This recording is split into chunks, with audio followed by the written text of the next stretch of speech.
Hi everyone, it's Cathy Zielske. Welcome back to my YouTube channel. Today I have a fun sea life-filled card as part of a Studio Katia blog hop. This is the first sea creatures card I've ever made, and I'm not gonna lie, I think it turned out pretty dang cute. So I'm going to share this card project with you today and the products that I used to make it. So let's get started.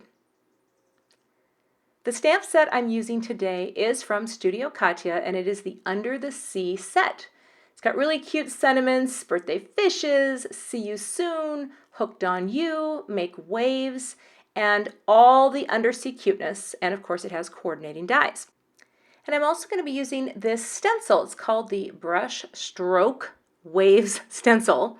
And this is going to be used for some dry embossing because I'm going to build an underwater scene, and I'm going to be using some of the Salty Ocean Distress Oxide and a big jumbo Dauber sponge to create a background. Of course, I'm going to be using some Gina K Designs Amalgam ink. This is an ink that has become my new go-to for stamping, especially for Copic coloring.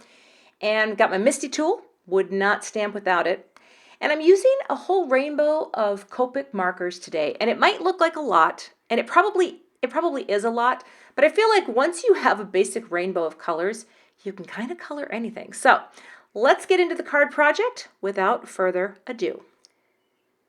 The first part of this project is to create an ocean background using the aptly named Salty Ocean. Now I use a jumbo sponge dauber because these just feel good in my hand. I really like how they feel. Here's the beauty of this background. It does not have to be perfect. Literally, you're just covering your piece of cardstock, and this is Neenah Solar White Classic Crest, the 80-pound weight.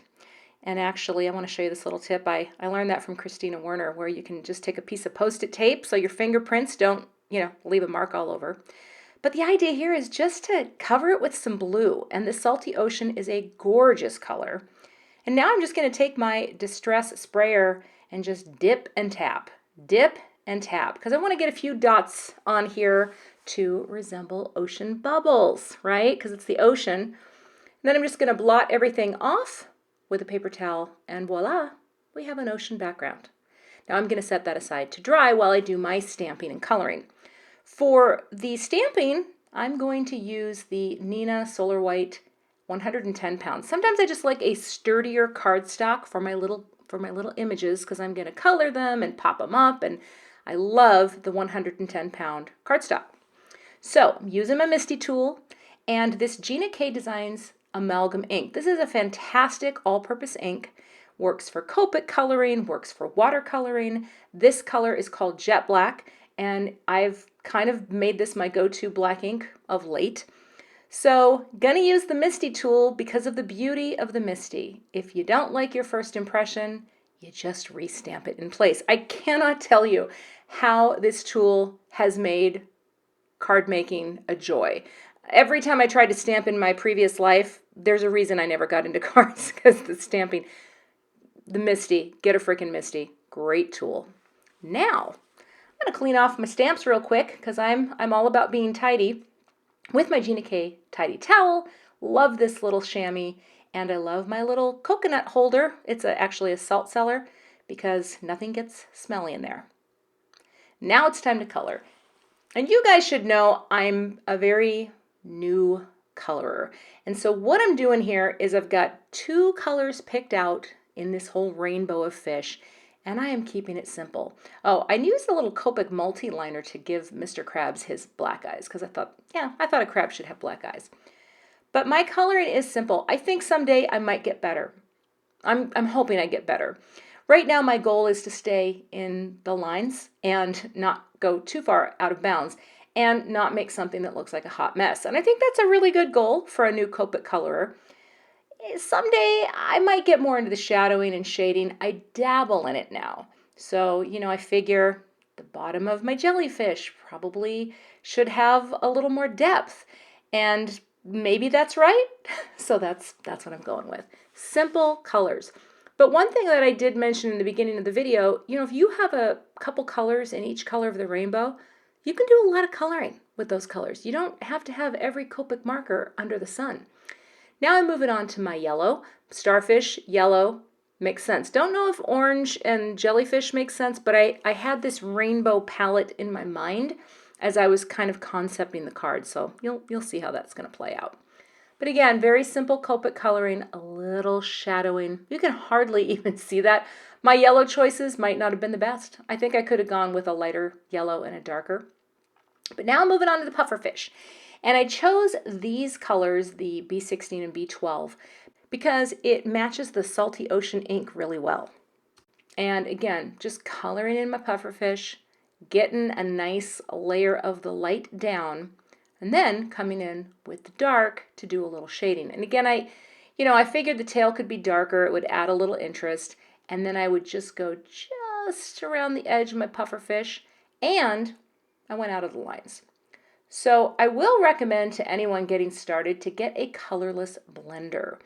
Colorless blender pen acts like an eraser, and so if you go outside of the lines, you can color over it repeatedly and kind of push the color back in, and it kind of lifts the color off the page. It's not perfect, but it definitely helped save my pufferfish from having to be restamped. No one wants to stamp a pufferfish more than once. You know what I'm saying? Okay, I don't know if that's true, but now I'm adding a little bit of yellow just into his, well, I call it a beak. I know it's not a beak, but it's a beak.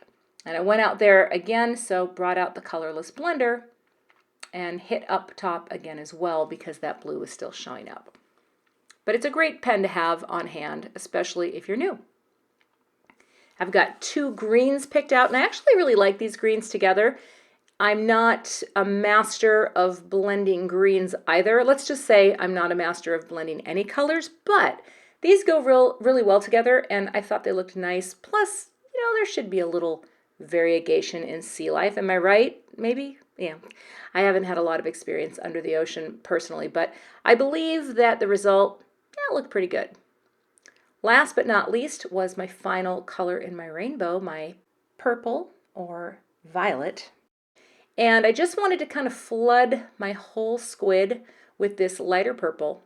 Tentacles took some time. I'm speeding up my coloring, as you can see by the video, because I'm pretty slow with it. I have to go kind of slow because these markers, the tips come to a fine point, but if you press too hard, which many a novice Copic colorer will do, you're going to get more ink than you want. So I took it really slow, added just a little bit of this darker color here because I thought it created a nice bit of shading, and then just kind of blended it out with the lighter color. All right. My rainbow of sea creatures is coming together. I took the colorless blender in there just a little bit to get rid of a little overage.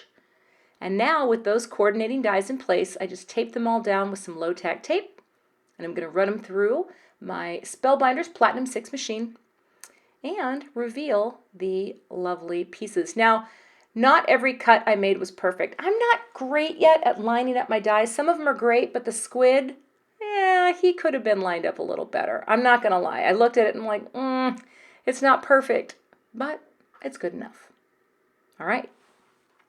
Now it's time to take my dried panel, and I'm going to flip it over, and I've got an embossing pad on my cutting plate, and I'm going to lay down this stencil on top, place the Spellbinders embossing plate on the top, and I'm going to run it through. Now the reason I flipped my piece over is because I wanted to have more of a deboss than an emboss. And you'll see right now when I lift this up, that recession, that deboss, I thought looked really cool for an ocean scene. So I decided to go with that route. But I'm going to show you another card later where I did the reverse. Now I'm going to create my card base out of some Neenah Solar White 110-pound cardstock. And this does fold down to be an A2 card, so it's 4 1/4 wide by 5 1/2 tall. Now I wanted to trim off a fine little strip of each edge just because I did not want that darker ink that shows up to be there by mistake. But speaking of mistakes, I was so excited about cutting this down and getting it all ready to go that I trimmed it completely incorrectly. I trimmed it to 3 1/2 by 5, and look at that. Too wide. I flung it down. I was really mad at myself for doing it, so I started over. I made a new panel, okay? Normally I would skip something like this, but I just want you to know that I am still new at this, and I mismeasure and I miscut all the time, and sometimes I may swear. Not on the video, not included in the voiceover. The correct size is 3 3/4 by 5. That, my friends, is the margin I'm looking for. Now I'm going to take the birthday fishes sentiment, because I'm always I always have a need, if you will, for birthday cards. I don't have a ton. I have a ton of cards for every other sentiment under the sun, not so many birthdays. So, got my Licorice Black Lawn Fawn cardstock, and I took my anti-static pad to get all the static off. And I'm just going to use my Simon embossing ink to lay down a nice layer of clear ink. I'll add a little schmutz on my sleeve. You know, it happens. But once I've got this down, I'm going to go ahead and add just some Hero Arts white embossing powder over my sentiment. I'm going to tap it off and blow a little off. And you can always look at your black cardstock. If you've got a little extra piece here and there, I just take a small brush and brush it away because it really shows up. And I even had a tiny little speck that I wanted to get rid of, and I learned this from Laura Basson. You can take your craft pick and just like poke off those little bits. It makes a difference because if you want it to be really crisp, you can get rid of those little extra errant powder pieces. All right, heat embossed and looks great. Now I'm going to cut this into a little pennant shape, and you can do this by hand, but I have this banner set from Lawn Fawn that I just go to when I need sentiments, and it works perfectly with this size using the largest pennant banner, and that is my sentiment for my card. Now it's time to assemble the card. So I like to tape my card closed before I glue on panels because it just helps me to see straight down better. And I'm going to use some scrapbook adhesives and adhere a trimmed piece of fun foam to the back to give my card some dimension. But now I have started using Gina K Connect to add these panels to my card. I saw Jennifer McGuire do this and I'm like, never would have thought of liquid adhesive, but here's what's cool. Number one, this is a really strong adhesive. This panel's not going anywhere. But the cool thing is it gives me more time to sort of push it back and forth and make sure that it is directly centered, because I don't always nail it the first time, but this time I did. Now once that's dry, I went ahead and added a little foam adhesive. These are the thin foam squares to the back of all of my pieces on the card. And then I'm just going to go through and place them. And if you notice, I've got a red, orange, yellow, blue, purple. Okay, so the green's a little off, but it's down at the bottom. Now I want to show you a little trick that I came up with. I didn't invent this maybe, but I want my panel to line up easily. And so what I'm going to do is take a piece of black cardstock, just a scrap piece, push it up against that popped up edge, and then just push the edge of the sentiment banner against it for a very quick lineup. See that? I thought that was a great shortcut because normally I'm like trying to line it up and can't figure out how to do it. Well, I did it.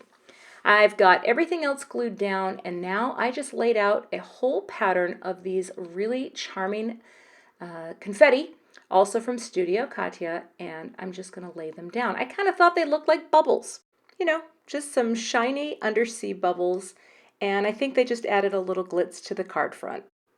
And I don't know about you, but that's my first undersea scene, and I absolutely love it. I loved it so much that I did a second card with some more of the stamps. That manta ray, come on, so cute. But do you see that? That's the emboss. So that's if I kept the panel face up while embossing. Both have a very distinct look, but I just think it's a really cool, subtle texture. Also, the bubbles. Here, I used bubbles and in place of the sequins, but I think they're both really sweet cards. I'm so happy with how this turned out. This set is just bright and fun, and with all the other sentiments, there are so many things that you can create with this charming set. Thank you so much for watching today. I hope you enjoyed the video. I would love to have you hit subscribe, and I will see you back here again soon with another card video.